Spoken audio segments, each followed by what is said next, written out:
que hoy reflexionemos sobre el texto de Primera Tesalonicenses, capítulo 2, versículos 1 al 16. Por muy breves minutos voy a invitarlos a pensar en este texto, pero tomando como base los primeros versículos hasta el versículo 4, fundamentalmente, que concentra gran parte del contenido de este segmento que debiéramos profundizar en casa y seguir sacando mayor información.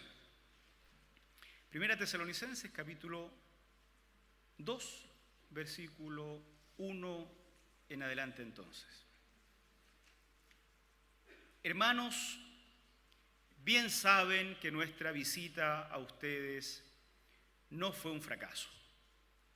Y saben también que a pesar de las aflicciones e insultos que antes sufrimos en Filipos, cobramos confianza en nuestro Dios y nos atrevimos a comunicarles el Evangelio en medio de una gran lucha. Nuestra predicación no se origina en el error ni en malas intenciones, ni procura engañar a nadie. Al contrario, hablamos como hombres a quienes Dios aprobó y les confió el Evangelio. No tratamos de agradar a la gente, sino a Dios, que examina nuestro corazón. ¿Qué duda cabe, queridos hermanos y hermanas? El Evangelio sufre violencia. Siempre ha sufrido violencia. Todas las fuerzas que constituyen las sociedades de todos los tiempos desde que el Evangelio ha sido anunciado,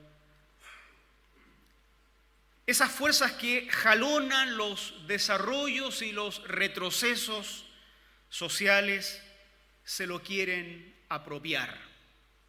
Todos quieren apropiarse del Evangelio. Se sospecha que es un poderoso aliado. Si logro apropiarme del Evangelio, me apropio de las conciencias de aquellos que dicen ser seguidores del Evangelio. Es un gran botín. Es un gran botín.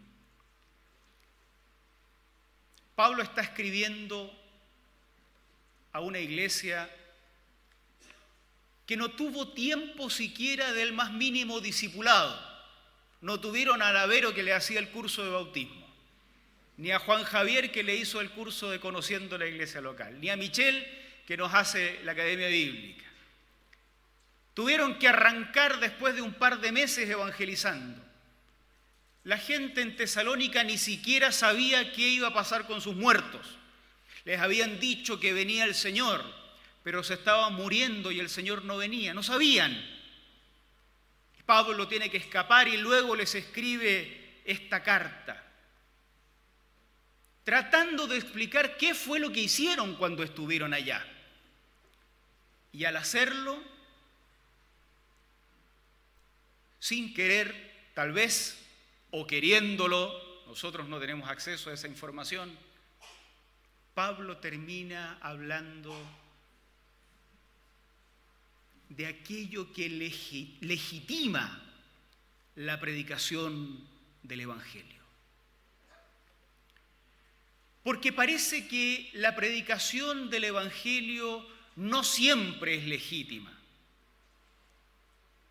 No cualquier fuerza se puede apropiar del Evangelio y usarlo para su servicio y usarlo para justificar tal o cual ideología de turno. No siempre hay legitimidad en los predicadores del Evangelio. Y entonces parece que el Evangelio es una especie de atrevimiento No sé si recibieron alguna vez la reprimenda esa que dice chico atrevido. Yo no, pero me contaron. Les propongo pensar en el Evangelio como atrevimiento. Porque hay que atreverse a algo impopular cuando se quiere ser un anunciador, como todos nosotros somos o debiéramos ser, del Evangelio de Jesucristo. ¿Qué determina la legitimidad del Evangelio que todas las fuerzas en todos los tiempos han querido apropiarse para tomarlo como aliado? ¿Qué legitima la predicación y qué legitima al predicador del Evangelio? Será importante en nuestros días y en nuestros tiempos ese discernimiento de parte nuestra. No siempre que decimos Dios estamos hablando del Dios de la Biblia. No siempre que se levanta una Biblia se está hablando del Dios de los cristianos, el que muere crucificado en la cruz. Y no siempre que se dice Evangelio se está diciendo con la legitimidad que el apóstol pretendía para quienes eran comunicadores del Evangelio. Y entonces yo quiero acá hablar un poquito de esto. Pablo inicia estos versículos, 1 Tesalonicenses 2, en el versículo 2. Nos atrevimos a comunicarles el Evangelio en medio de una gran lucha. En efecto, el Evangelio es todo un atrevimiento cuando quienes lo predican lo hacen desde el espíritu correcto. En realidad, la predicación del Evangelio siempre se dará en una lucha. Será de un tipo o será de otro. Nunca el Evangelio se da en el laboratorio, donde no hay fuerzas que lo jalonen. Nunca el Evangelio se da en un lugar sin contaminación.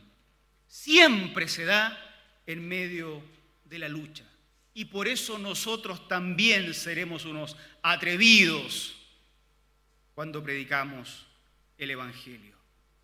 Porque el Evangelio es además siempre polémico.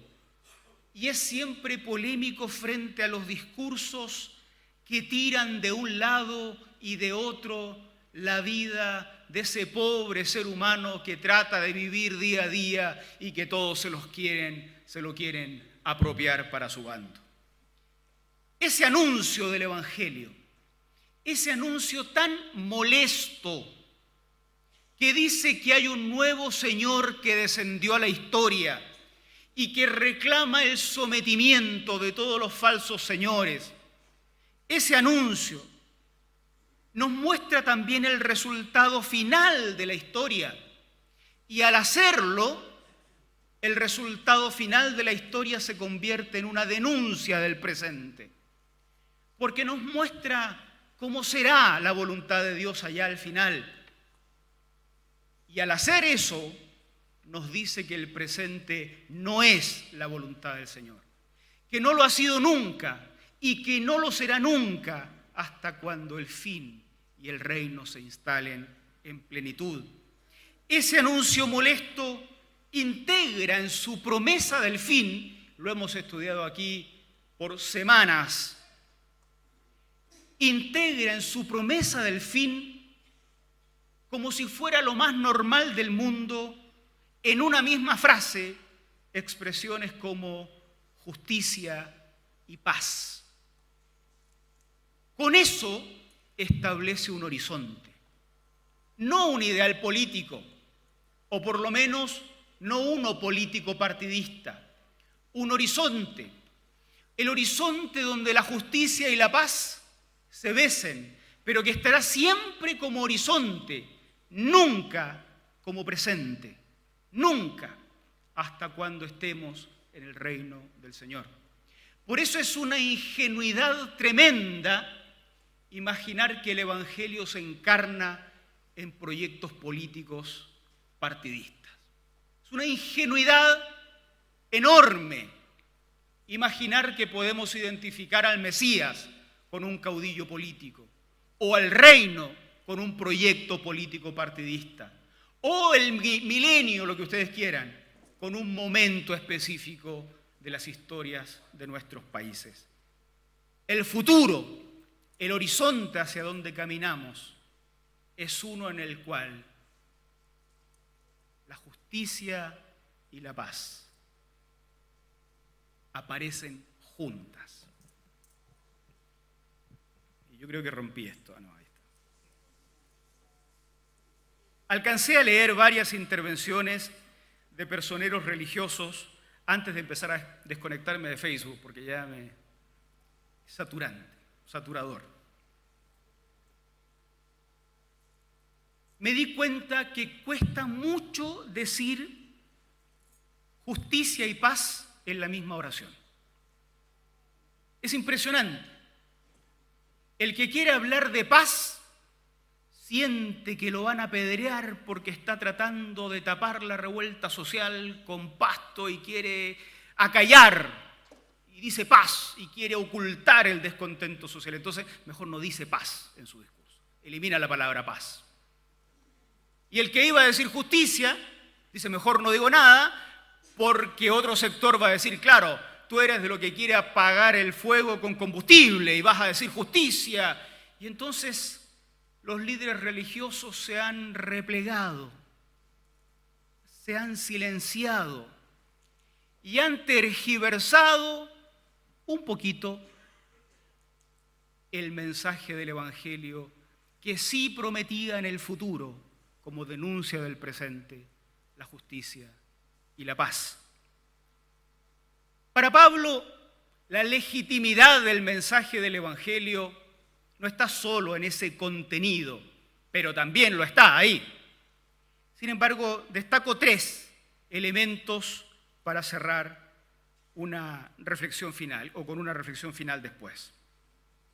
Primero, el Evangelio legítimo no tiene como origen la mala intención o el engaño. Miren ustedes el versículo 3.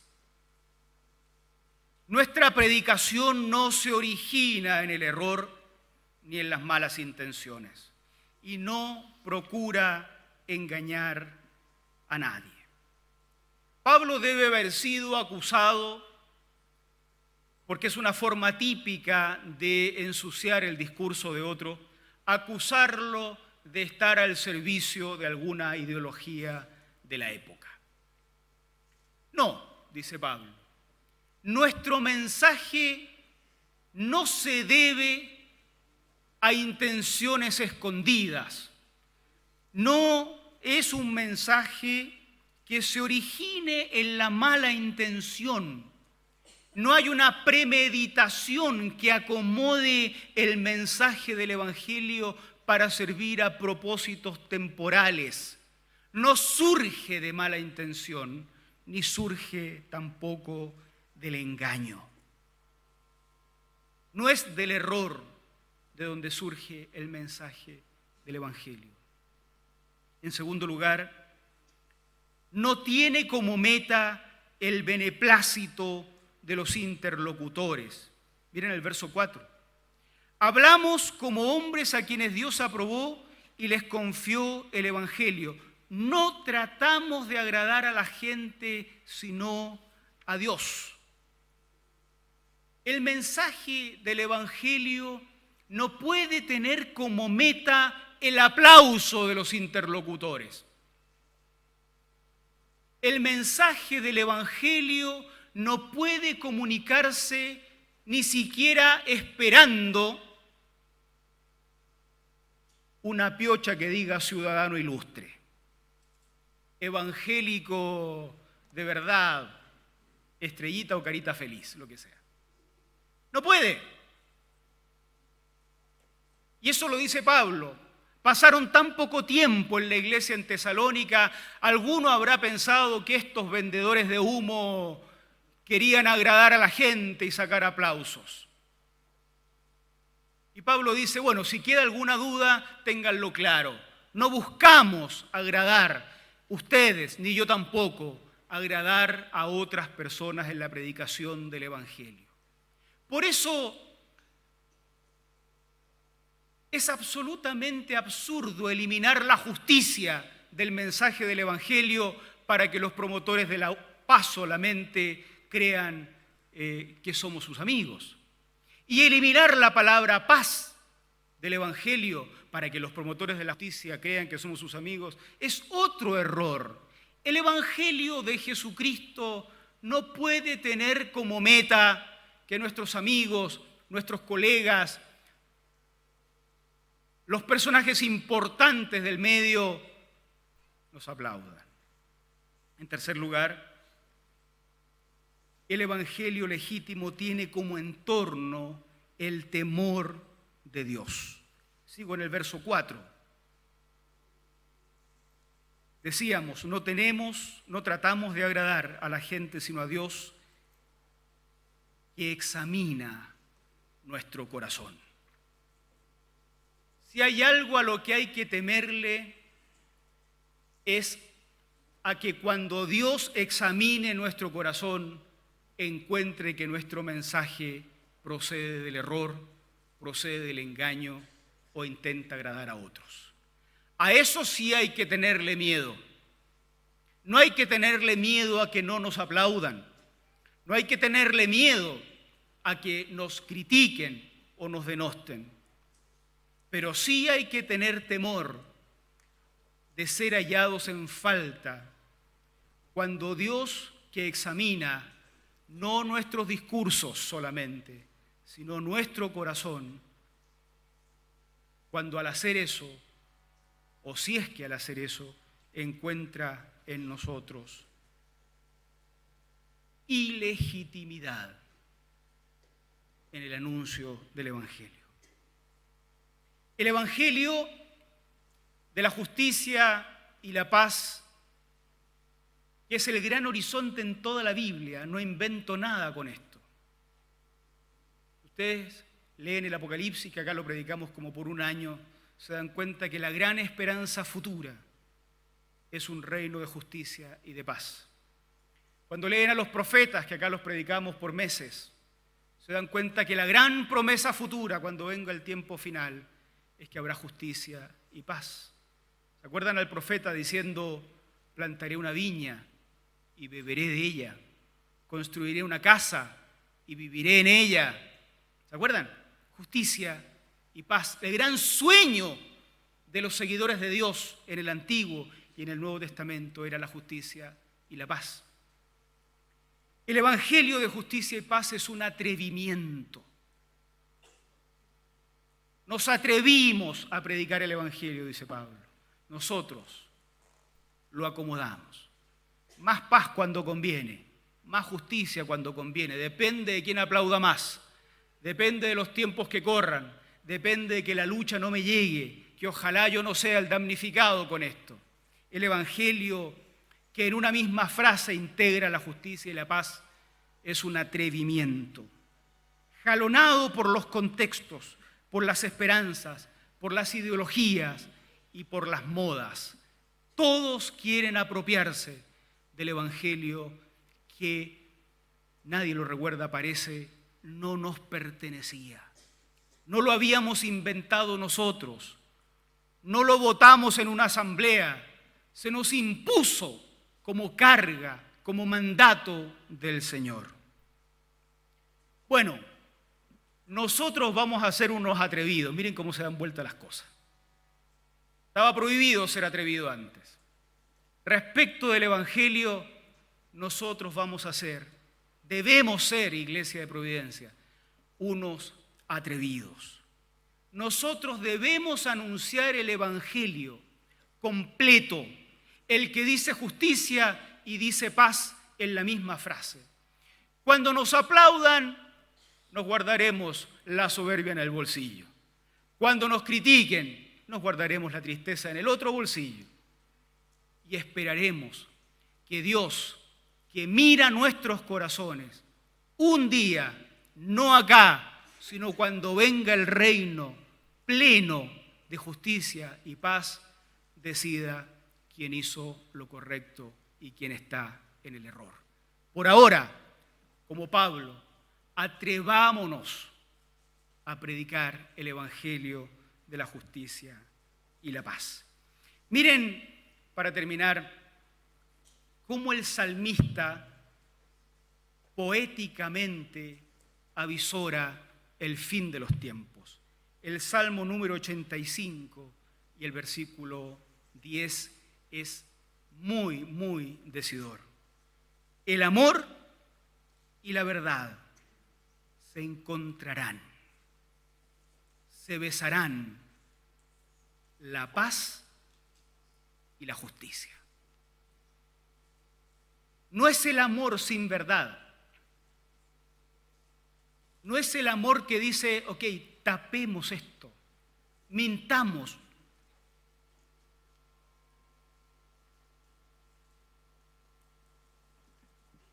Ni tampoco es la paz sin justicia, ni la justicia sin paz. Eso es el horizonte hacia donde la Iglesia de Jesucristo camina. No ingenuamente, muy despiertos a los cantos de sirena, porque sigue dándose lo que Jesús había dicho que iba a pasar. Helo aquí, acá está el reino.